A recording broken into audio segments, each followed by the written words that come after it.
My phone was a black hole. I'd get sucked in, losing hours to scrolling and notifications. It wasn't even conscious. Muscle memory, they call it, hand-reaching, unlocking the familiar apps.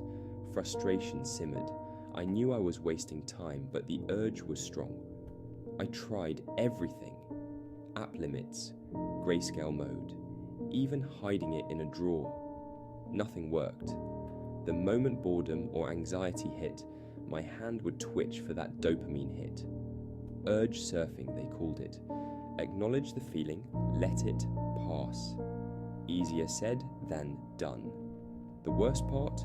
This wasn't just about wasted time. My relationships suffered, my sleep was shot. I was constantly on edge, reacting to every ping and notification. I needed to change, but willpower alone wasn't cutting it.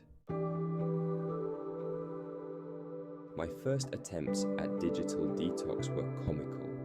I'd last a few hours, maybe a day, before the itch became unbearable. The problem wasn't the phone itself, it was me, hardwired to seek distraction. Urge surfing felt impossible. The urge was like a tidal wave, pulling me under. I couldn't just observe it. I needed something more, a tool to break the cycle.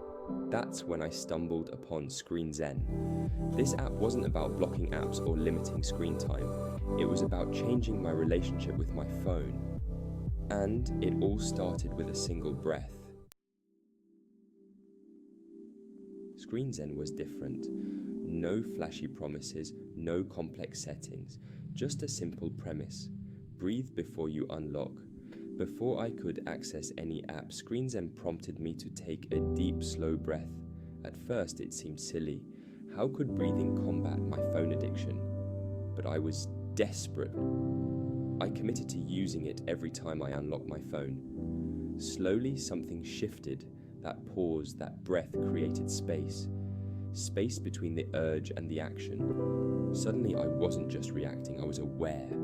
That awareness was key. Section 4. Breathing my way to freedom. With each breath, I started to understand urge surfing. Recognition. I'm feeling anxious and I want to check my phone. Acceptance. It's okay to feel this way. It's just an urge. Observation. What sensations do I feel in my body? Riding the wave. This feeling will pass. I don't need to act on it. Deep breathing wasn't just some new age trick. It calmed my nervous system, lowering stress hormones. That constant tension I carried, the need to be connected, started to melt away. I wasn't just breaking a bad habit, I was rewiring my brain, training it to handle urges differently. Section 5. Riding the wave. Screen Zen and the power of the breath gave me the tools to ride the wave of my urges. The urge to check my phone was still there at times, but now I could meet it with a breath, not a click. My phone was no longer my master. I was back in control, using technology intentionally, not impulsively. It wasn't about never using my phone again. It was about making conscious choices, about being present in my life. Screen Zen wasn't a magic bullet. It was a starting point. It taught me to face my urges, to understand them, and ultimately to ride them like waves until they subsided naturally.